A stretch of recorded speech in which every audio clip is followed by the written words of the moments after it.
You wanted the best. You've got the best podcast. The hottest podcast in the world. The Chris Voss Show, the preeminent podcast with guests so smart you may experience serious brain bleed. Get ready. Strap yourself in. Keep your hands, arms, and legs inside the vehicle at all times, because you're about to go on a monster education roller coaster with your brain. Now, here's your host, Chris Voss. Hi, folks. Chris Voss here from the ChrisVossShow.com, the ChrisVossShow.com. Hey, we're coming here with another great podcast. We certainly appreciate you tuning in. We always appreciate you tuning in. Why do I always have to say that? You should know that. I don't have to tell you I love you. You should just know that I love you because you subscribe to the show. Seriously. And the beautiful part about our show, when you go to youtube.com/Chris Voss, hit that bell notification button, you get to join our family. And the beautiful part is, too, it's a family that doesn't join you. Do I have your vote yet? Anyway, guys, go vote for us on goodreads.com/Chris Voss. See everything we're reading and reviewing over there, and my books, as well as Amazon. You get all our groups on Facebook, LinkedIn, Twitter, Instagram, TikTok, all that cool stuff. Join the big 132,000 LinkedIn group, and also join our new newsletter on LinkedIn. That thing is killing it. Every day it comes out, people are like, this is really great. So I think it's like almost 4,000 people that subscribe to the darn thing, which is new. It's like fresh off of LinkedIn, so we're loving it. Check that out as well. Today, we have an amazing multi-book author and entrepreneur, and she's done so much stuff. I'm going to have to just let her explain it because it's a long list here. But her name is Janine Bolon. She loves figuring out how things work. She's a scientist from the beginning, and she craved to dig into the mysteries of life and understand why things are the way they are, which I have some relatives I can have her look at. After working in the pharmaceutical industry for 15 years, she dropped out of corporate America to homeschool her 4 children.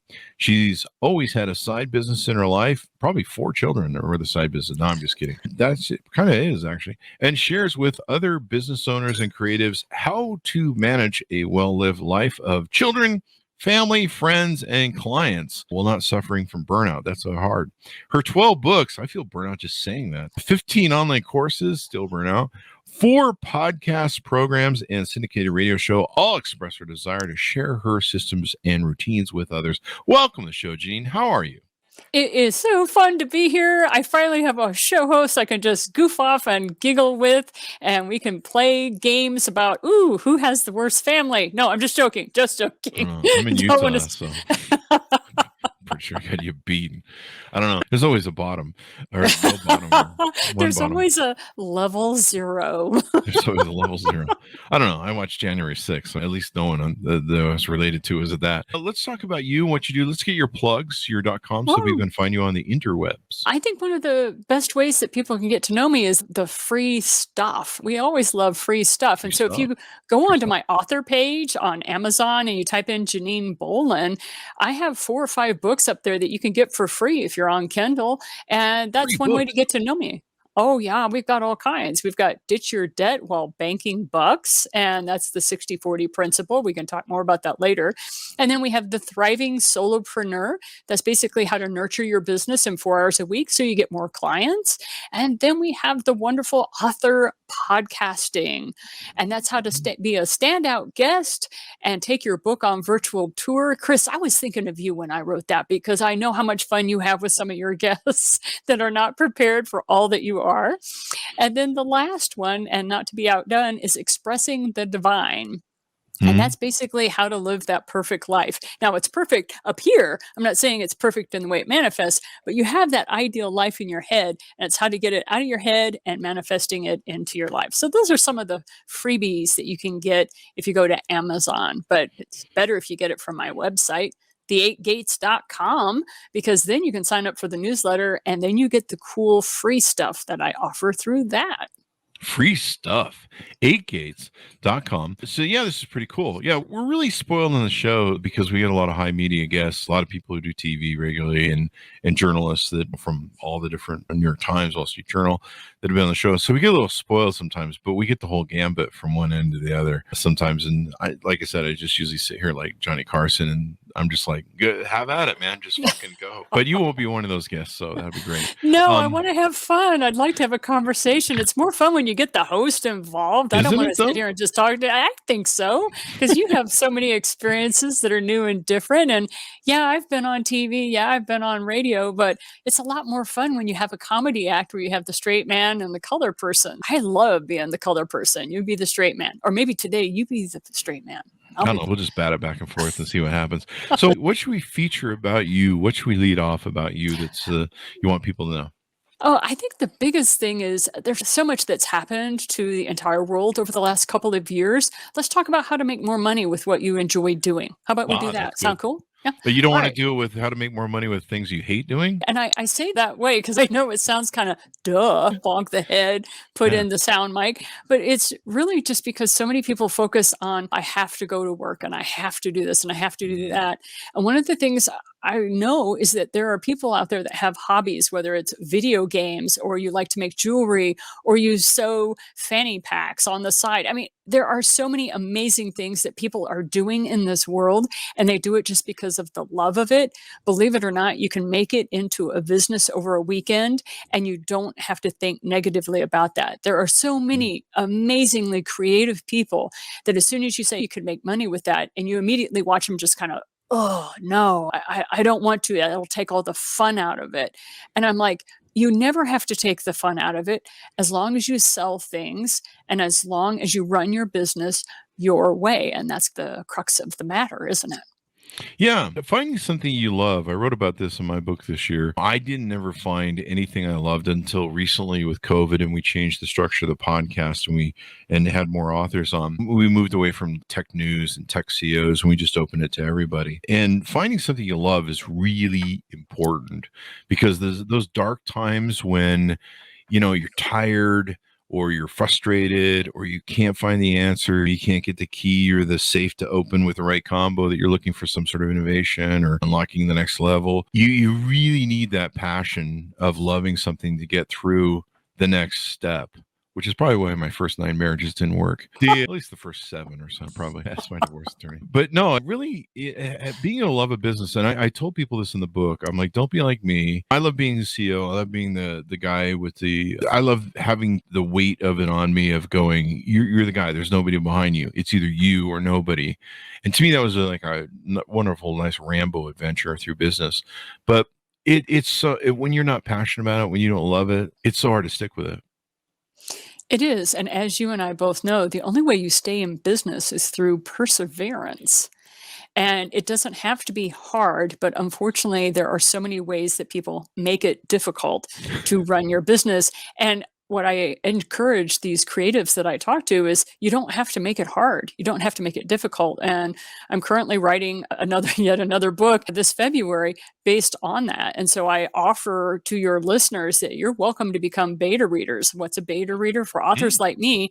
That means you get to sign up for free. And as I crank out these chapters to you, you get to talk to me about them and say, this chapter isn't very good. I couldn't follow it. This information sucks. Or, hey, this is really great. I can actually follow the directions that you have. And so for free, you get to do this. And as you're working with me, the only thing I ask in return is testimonials after you finish the book. And then we use those at the front of the book when we get ready to ship it off to the printer.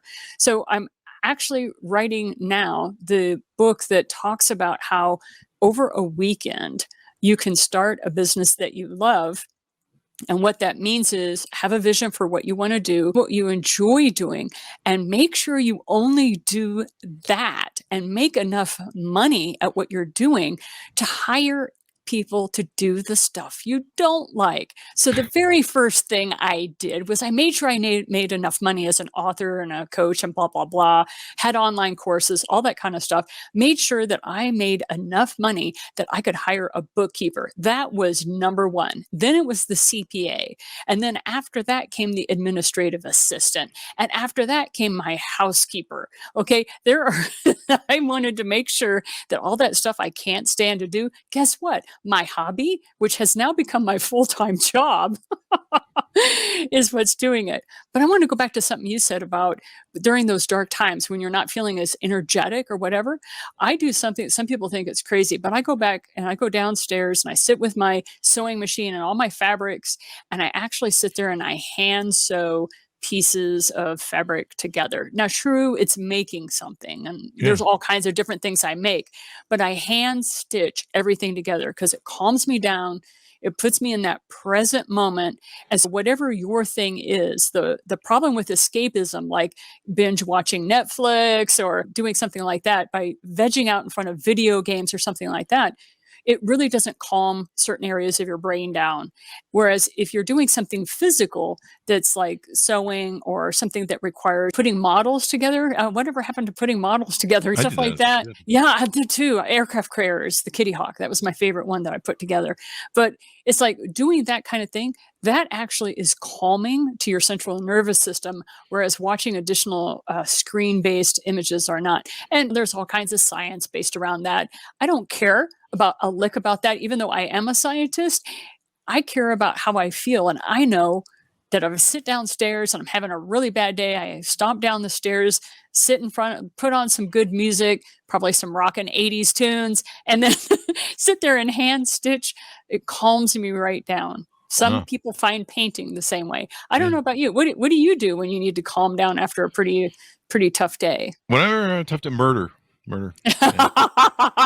Just kill whoever is the problem, and then I feel fine after that. I have a drink. It's like Dexter. But they do.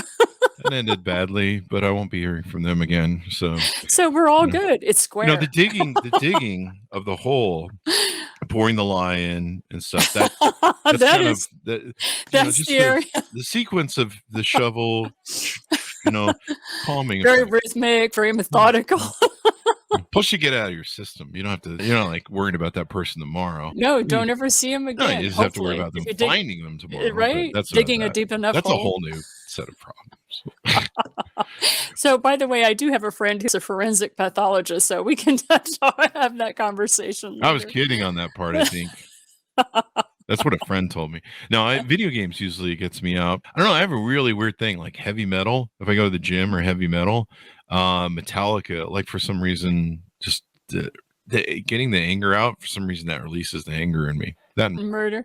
But I'm totally into that with Crazy Train and Sandman. I totally enjoy that kind of stuff, especially if things get a little too tough on me.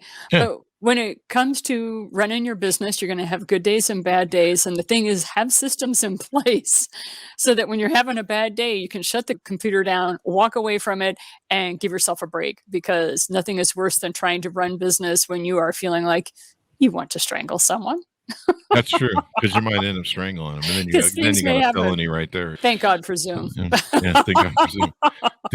No, it's really important. So find a business you love and manage your health and emotions. One of the things that most business owners do not do, especially if they're new to the game, is they don't set office hours. They're working whenever they can get the work. And I'm like, are you kidding me? It's like by 6 p.m., the lights shut down. I have automated systems that I have alarms that go off on my phone and on my computer. If you don't shut down in 10 minutes, you have time, because I put timers on the electrics, because I know me. I know me very well. And if I'm on a roll with something, it's you better finish up by 6 o'clock, because this stuff shuts down and you don't want to have a blackout on your electronics. So that kind of inspires me and keeps me motivated to shut down at 6 o'clock, because game over. We are done for the day. You're going to start back up at 10 o'clock the next morning. And so I do that Monday through Friday. So some people say, Janine, that's a little extreme. I'm like, I'm an extreme personality, in case you haven't noticed. Okay. So I have to go extreme because I'm not normal. And I know this about myself. So if I'm not going to stop when I need to stop, then I set systems in place to make me stop. That's pretty smart, man. I've suffered from burnout so many times over the years. One of my escapes was taking a weekender where I just drive to like a bed and breakfast just to get away, and sometimes take a notepad to think about business. But I don't have an off switch with me and my companies, and I really probably should. Where it's punch out time. When I worked for some investors to build a mortgage company for them in Vegas once, it was really nice not to have to worry. I could go home and just not have to worry about it. That's what I call my temporary jobs. When I have temporary jobs where they ask me to come to the business wherever they are and do some consulting, it's wow, I forgot what this was You like. can leave and not think about this. And not think about it. Hey, but if you're a business owner, just like Chris was talking about, once every 3 months, I go on retreat. Oh, And that retreat is I drive up to Cheyenne, Wyoming. That's only an hour and a half away for me. that's nice and peaceful. Yes, it is. And there's a little Airbnb there called the Buckaroo Cabin or something. I forget the exact name of it. But I head on up there and I sit down and I take a 3-day weekend. And I sit there with, like you, with the pen and paper, and I figure out what I want to do for my business. But really, I'm checking in with, am I happy with the way my life is going? And the reason I had to learn to do a hard stop on my brain, because like you, I could see myself headed into burnout, especially with 2020. Because I don't know about you, but Q1 was not a good time for me. I lost $28,000 in speaking engagements, and I had 3 kids that were headed to college. And I am sitting there saying, how am I going to make this money up now that I can no longer get out on stages and sell in the back office? So that was a real mind bender. But hey, we're still here. So We're still here. Still here, still working, So is rocking it. So it's COVID. Somebody's got to win this battle. No, I remember watching the first year. It was just like watching money evaporate. Guaranteed freaking money that you just like. And we do events all year long, like CS, NAB show. And for years, we've cultivated a great client list. It was almost like sleepwalking. And we're said to have one of our greatest years ever. And yeah, just watching the money burn. Just CS canceled, Northwest canceled, NAB show canceled. It was like, wow. So there was a lot.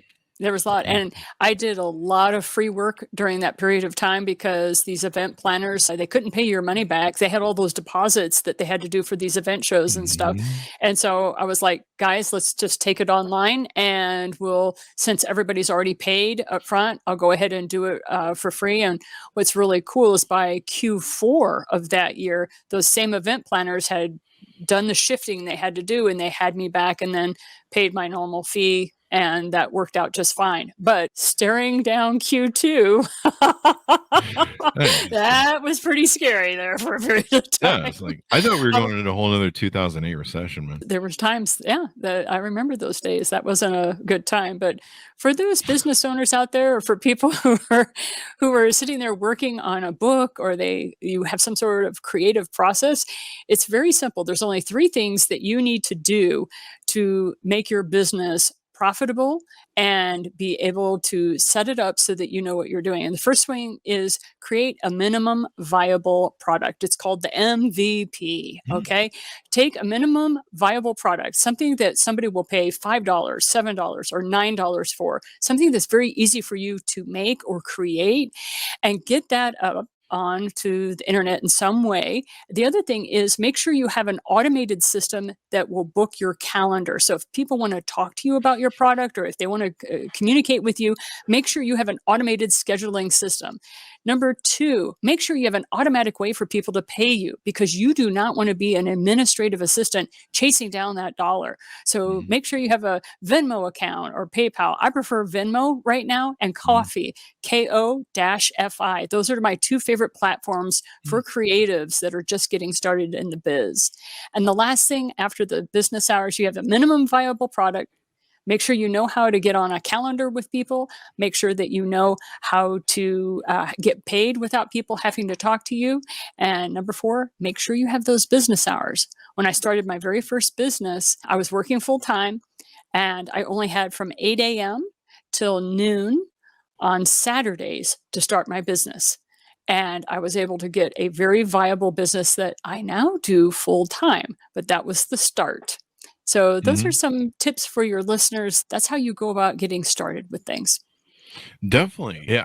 When I put my book out in October, I started trying to do podcast tours, and it's just astounding how many of them don't have schedulers. I use the Calendly system, and it's like a no-brainer. But like most of it was a nightmare just trying to schedule. And I'm like, do you just have Calendly or something? No, and you go back and forth 50 times. You want to do Tuesday? Yeah. You want to do Tuesday in the afternoon, in the morning? Yeah, afternoon. You want to do it Tuesday? This is like back and forth emails. You're just like, seriously, how do you freaking run this thing? Like, I never knew how great my podcast was. I always thought I was like, whatever, it's there. I think it's listed as top 1.5 or whatever. And they don't even have our numbers, which is the funny part. If they had our numbers, we'd probably be in the top 0.5%. But, way to flex there, bro. Way to flex there, bro. Sorry. Just keep flexing, my man. Gotta flex. And so I was like, how do you have it? But once I went on tour with some of these podcasts, I was just like, and then I think we were talking pre-show, but there's one show I went on where there was like so many shows actually that were posting this is in October. They were posting like for March. One show I went on, we get done. I go, hey, when does that go out? She goes, 2022. I'm like, 8 months from now, I'm going to have a new book by then. That's true. That is the way some of them run.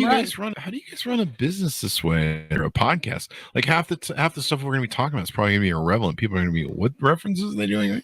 So, I don't know. But yeah, you definitely want a good scheduler. It's insane.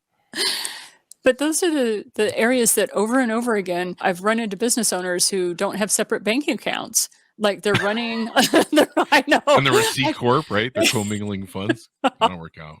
It will, won't it? Yeah, lawyers love that stuff. Yeah, they do. They do. It helps them with their feeding their children, so to speak. I have a C Corp. There's no one can sue me. We just mix all the money and use the corporate account as a personal account. What could go wrong? I don't understand why people are upset by this. Yeah. And so that was one of the fun things that as I started really helping people start these businesses in 2020, because they got a severance package or what have you, but now they were having to work for themselves for the first time in their lives, and they had absolutely no background or training on that. So I wrote a book on how to nurture your business in 4 hours a week. It's free. You can go to Amazon. It's called The Thriving Solopreneur. And it's all about how to get clients, how to prospect, how to do these things. And it's very simple. If you're looking for a fat book that has a lot of storytelling and clients and stories and testimonials, I'm not your author. Okay. My books I want you to be able to read them in less than an hour, and I want you to be able to implement all the systems within a weekend. So that's how I write. And so if you're looking for one of these business books that's going to make the Wall Street Journal, probably never will happen with any of my books, because mine are down and dirty. Here are the 5 things you need to do, and this will keep you out of trouble. And here you go. That's probably much better, because you just get right to the point. Yes. Like some of these books where I'm like, I want to learn something, and they got like all these stories. Just tell me what happens. Like, I think I was really bad. I just got done listening to a couple of Robert Greene books, and I wanted to recover them because they were so damn long on the audiobook. So I bought like the short versions so I can go back over them in 2 hours. You can buzz through the Cliff Notes. You're after the Cliff Notes. Because it was I've had students like you, dude. I've had students like give me the juice. I just want the meat. I just want tell me what the hell to do. I don't want to have to sit there and be like, oh, I fell asleep during that chapter. What happened? It's one of those things that I don't know why it is in the publishing industry that way. I don't know if people think that the heavier or thicker a book is, but I don't know about you, but I've been in so many classes and I've taught so many courses and everything. I've just become very much an executive summary person. So do A, do B, do C. And I've written so many how-to manuals and check sheets and stuff like that. I know how I am and how I like to learn, which is like what you said. Just give me the facts, man. Just give me the facts. Yeah. What do I need to do? And so that's how I started writing the books, and it seems to be working. I have quite a few people that have cranked through several of them. And I figure if you've got questions, or if something is about as clear as mud, and then you know how to reach out to me on LinkedIn. LinkedIn is where my happy place is. And that's where I have a whole team of people that I've hired that do take care of LinkedIn. And so if you ask to connect with me and you have a question, they will make sure you get my calendar so that you can talk to me. They take real good care of our communities, right? You got to have people that take care of our people, right? Definitely. I've been thinking about when I go speaking this year, assuming coronavirus doesn't, the Omicron thing doesn't kill everything. I'm thinking about doing what you mentioned, just give the executive summary. I'll get up on stage, put up the PowerPoint, and here's 5 things, and I'll just be like, do this shit. Thank you. Good night. Spend the next half an hour looking at it. Write it down. I have had so much fun when I would go into a conference and I was paid to do the keynote address or to give the big keynote, blah, blah, blah. And I get up on stage and I say, okay, here are my 4 talk topics. Who wants to learn about item 1? Raise of hands. Item 2, raise of hands. Item 3. All right, go to slide number XYZ. Thank you, Mr. AV man. Let's go. And we hit it and just go, because I'd much rather talk to what the audience wants to hear instead of what I want to talk about. I'm like, oh, that's boring as all crud. We've had to sit through enough lectures in our lifetime. We don't want to be doing that stuff. Sounds like an auction where you're like, all right, do I hear number 1? Do I hear number 1? I got number 1 over here. I got number 2. Who's got 2? Who's got 2? I am from Southern Missouri. So yeah, that fits right in with my background. There you go. Missouri. Missouri. Oh, hey, if you're below I-70, my man, it is Missouri. And I have taken years of elocution lessons to get rid of the accent. There you go. So what else do we need to know about you that our audience should know about? Actually, it's really important is what's going on with them. There's a lot of reasons that you can be in high anxiety these days. There's a lot to be uncertain about. But one of the things that I read when I was working on a constitutional law degree. Yeah, I was one of those people. And when I was working on that constitutional law degree, by the way, I did not get it. the university went bankrupt before I could finish. So anyway, but I was reading all the volumes of Thomas Jefferson. I know I've got so many stories and I'm just trying to get to the executive summary. What's important to learn? Thomas Jefferson said that as long as we had farmers and as long as we had farmers and entrepreneurs, this country would be fine. And one of the things that we're seeing through this crazy time is we have more entrepreneurs and business owners than at any other time. So stay in business, freak it. Just do whatever you have to do. Do not give up. Keep rolling. Do what you have to do because we need what you have, whether it's a service or a product, what have you. This country needs you to stay in business for as long as possible. So what is the first rule of business? And that is, if you're not making a profit, you are not in business. So rule number 1, do not go into debt for your business. You are not Pepsi-Cola. You are not Grace Company. And if you don't know what Grace Company is, that is a megacorp that owns many of the products and services you are using today. So yeah. Like P&G and stuff like that, I think. Oh, yeah. Stuff like that. So you're not at a point in your financial acumen where you can start leveraging loan options. You're not in that tax bracket yet. So when you're first starting out, don't go into debt for your business and bootstrap your way until you're making a profit. And the second rule of business is put money in your IRA first, then pay yourself. And that is a very wise way to use that hobby that you have to leverage your future. So those are just some tips. You don't have to listen to me. Am I a certified financial planner? No. Do I have any kind of credentials that I can flaunt to you and say, hey, I know what I'm talking about? No. All I can say is that I've learned a lot and I am financially stable during a very unstable time. And that is because of what I have taught myself. So there you go. I'm an autodidact. I've taught myself, but I have absolutely no credentials to be able to flaunt around. I have no alphabet soup behind my name. You don't have to anymore. In fact, some people that do have credentials, they don't really know what they're talking about sometimes because they haven't adapted. It's something they read in a book. Like I was seeing this on LinkedIn. Somebody posted something about, would you hire salespeople out of college? And I won't hire salespeople out of college. 9 times out of 10, they learned how to sell in a book, which doesn't teach you human behavior and doesn't teach you how to sell, really. It tells you decent mechanics. I could never get those guys to sell away at a paper bag. But you give me some guy off the streets who knows how to do the thing. I'll tell you a quick joke on the Constitution side of it. I had some Constitution. What's the anyway? I'm just a bill. The Saturday Morning Rock or whatever it was. You bet.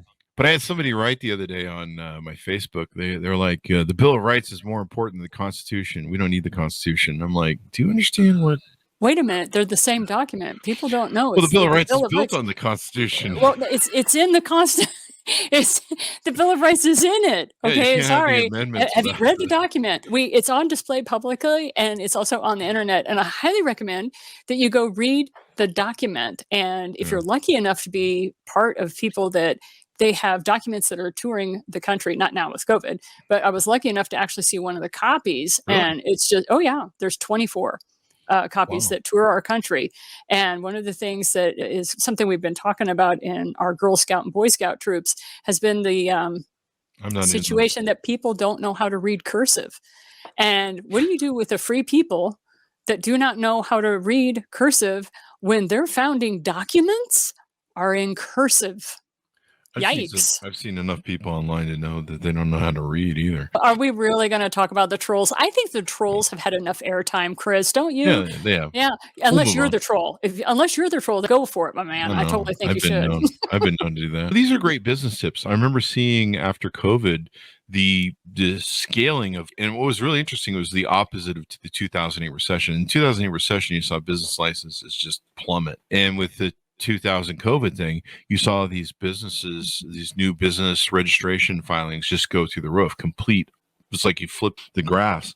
And I was like, wow, a lot of people are starting businesses, and we're seeing them do that because a lot of people are just like, hey, man, I'm tired of a dead end job. I'm tired of flipping burgers or whatever. And I want to go do something that I love. And it's just crazy, too, because a lot of those folks were making $13 to $18 an hour. And what is fascinating to me is how there are companies out there still that are thinking that they're going to get quality personnel for that. And I'm just like, a lot of folks are saying that kind of lifestyle is gone the way of the dodo. There's going to be some vestiges of it floating around.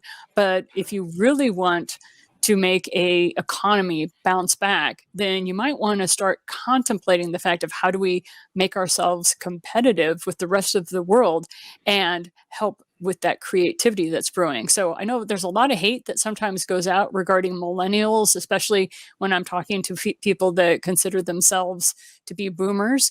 And I'm like, hey, wait a minute, those millennials are risking it all. They don't have the resources you do. They don't have the relationships and the connections that you do, but they're out there making it happen on social media, and they're building businesses around it. So maybe we could take a lesson or two from them. And then I also love the scouts that I work with who are running around with their entrepreneurial merit badge, and they're giving me great tips every week on, hey, did you know what you can do on Instagram? And guess how many followers I have now on TikTok, and I'm just blown away. You should see what you can do on OnlyFans.com. So there you go. It's a whole new thing. That's how I survived the coronavirus. We won't talk about that. No, it's interesting. I think it's really wild. I don't know how many we're going to survive, but certainly buying your books and listening to your advice, they have a better chance. But I think so many people just went through this cathartic moment with coronavirus, and they just said, am I really doing my life's purpose? Am I really doing what I love? No, screw it. If I'm going to die, whatever, my life's on the line, I'm going to go do something I love. Yes, and that's one of the things that is so wonderful, like what you're intimating and talking about, is how many of these businesses are going to actually survive. I don't think that is the point. The point is that people are actually starting a business. They are working towards some sort of element. They're creating a lifestyle for themselves. And if they can't quite achieve it, or some people they're just wanting to see if their concept will live.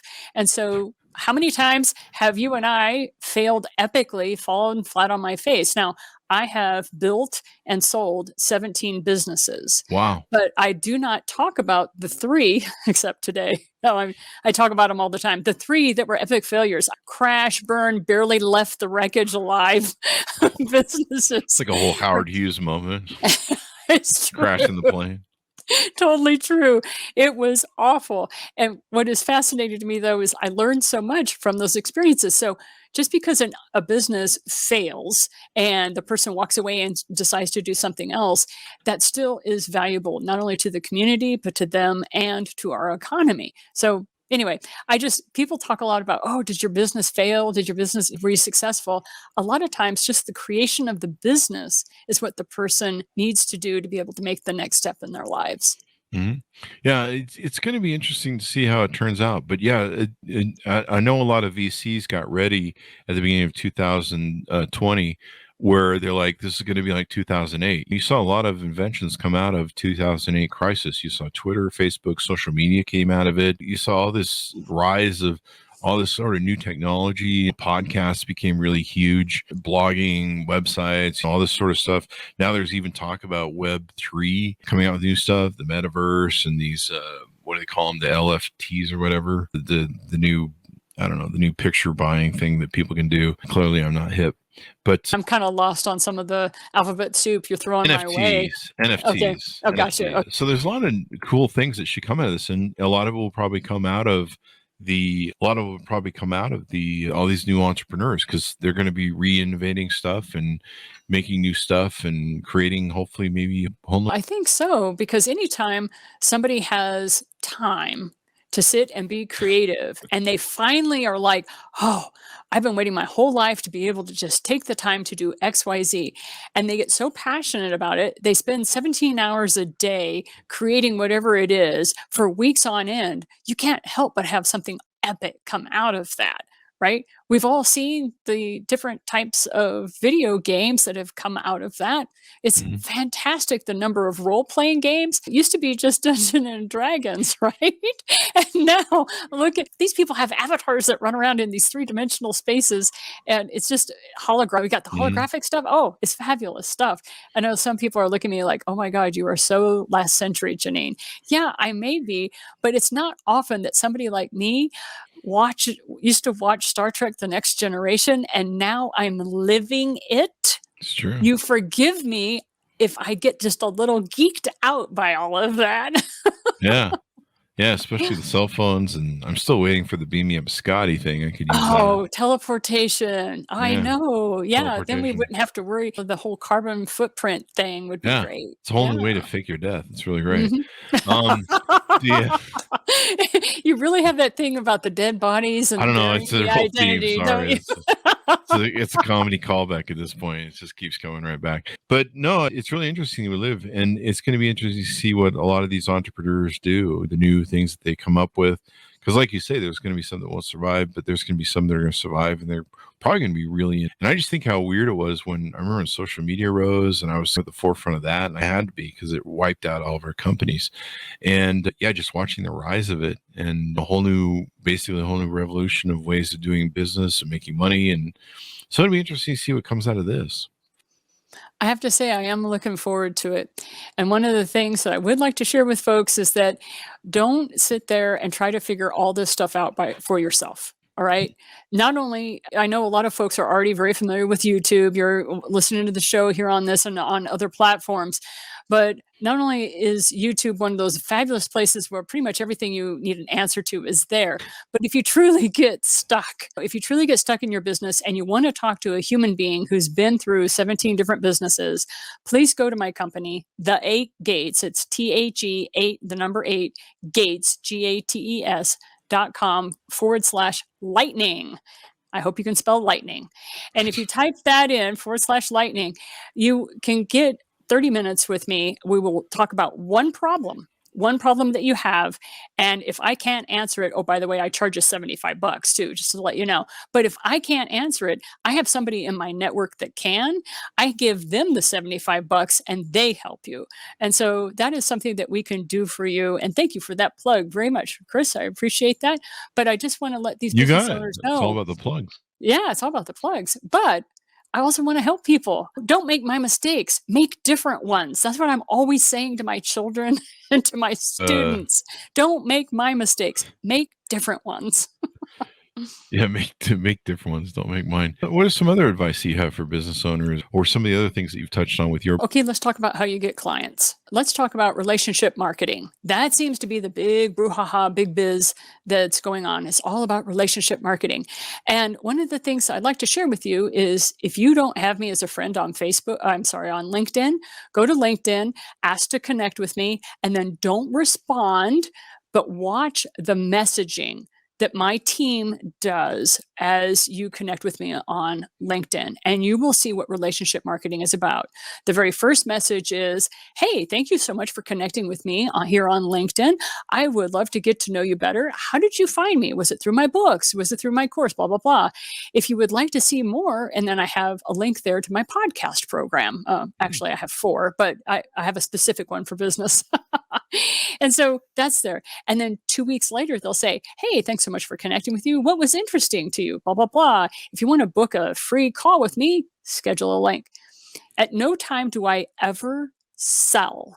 Why? Because I don't see you as a customer. I see you as a human being on planet Earth. And maybe I'm not your perfect person to help you with your problem or to help you with your life situation. Maybe it's somebody in my network. What I see you as is somebody who I can assist or at least refer to other people. And that is the core of relationship marketing, is not looking at somebody as a mark. That's what con men do. And con women. I'm sorry. I didn't mean to be sexist there. Chris, thanks for backing me up. Thanks for waving at me. Hey, that's sexist. You shouldn't be saying that. Con person. I think most men are con men, really. I don't know.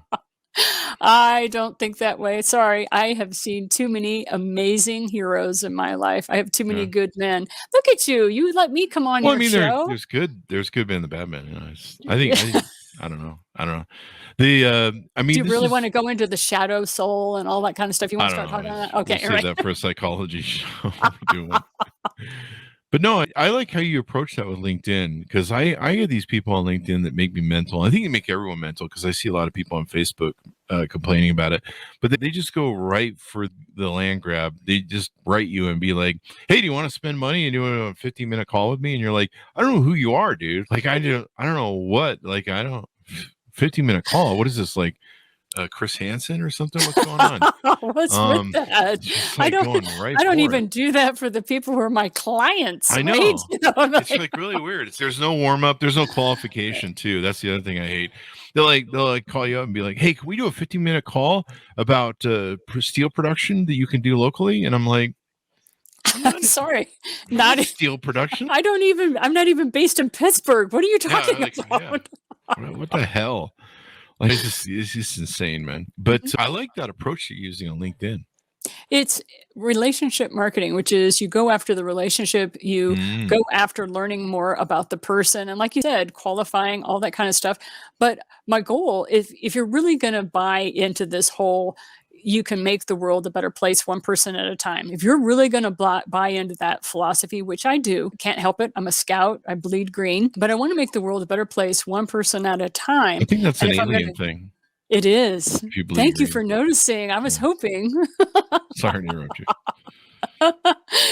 But you want to be able to serve those individuals in whatever way you can with your business. And so I can do that through referrals and through my network, or through people that I know will be able to guide them appropriately. And if you just go into business for the money's sake, you will burn out. But if you go into the business because you have a vision and a passion, that'll get you through the hard times. It definitely will. I have my OnlyFans, not for the money, just for the exhibition of it. So as we start rounding out, what else do people need to know about you, Janine? I really think the best thing that you can know about me is that I have a philosophy that was considered kooky and weird and ended up becoming the strongest asset I had. And that is, I see the world through rose-colored glasses.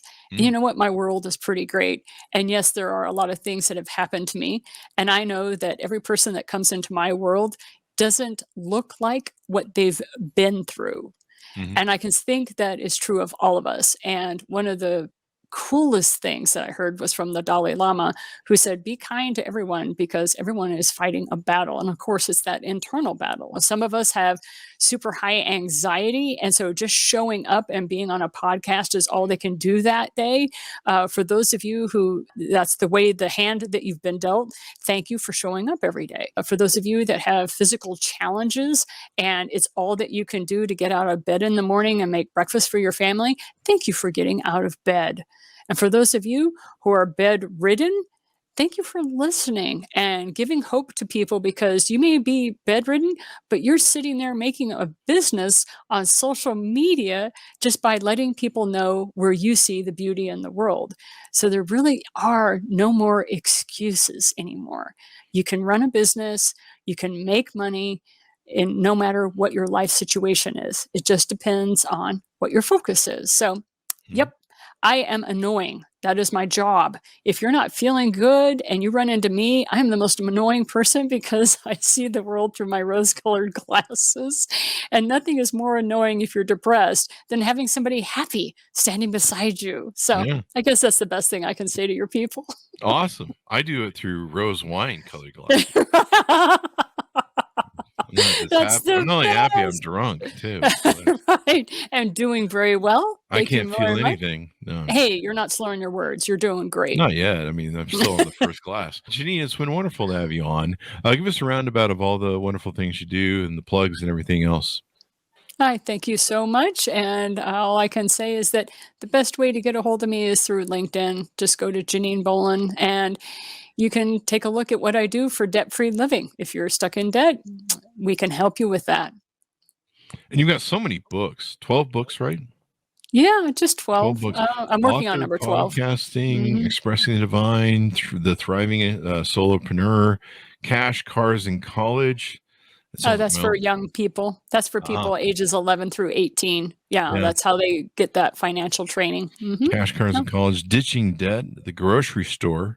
This is kind of an interesting book. The grocery store game. Yeah, that book was written before Kindle was even out. So some people have purchased the book. It gets the most negative reviews of any of my books. And that's because it was written in 2005, people. Wi-Fi had not been invented. Guess what? That year, there was this thing that was launched called YouTube. So that's why the book is set up with all of the forms and everything. And they're like, why don't you just digitize it? Why are there 50 pages of forms? I'm like, dude, it was a workbook for my students. Sorry. Thank you for letting me get that out there. You can help me off my stand now, my podium. There you go. This is wonderful. And it's been wonderful to have you on the show, Janine. Thank you for coming by today. Yeah, thanks so much for having me. It's been wonderful. Take care of yourself, Definitely okay? fun. Definitely don't be digging any holes in the garden beds, all right? Stay away from that. There's one I got to fill in. Just one more on. It's in the freezer. So there's wonderful. Thanks to my audience for tuning in. Hopefully you guys had a lot of fun too. Be sure to go to goodreads.com/Chris Voss. See everything we're reading and reviewing over there. Are you on Goodreads, Janine? Yes, I am. Thank you for those reviews, people. Love you. Love you. What are those giveaways they do? Those giveaways are awesome. Also go to all of our groups, Facebook, LinkedIn, Twitter, Instagram, see our big group on LinkedIn and our new newsletter on LinkedIn. That thing is awesome. Also go over to, youtube.com/Chris Voss and subscribe over there. See our CES covers that we just did, the CES show. That was pretty amazing. Anyway, thanks so much for tuning in. Stay safe, be good to each other, and we'll see you guys next time.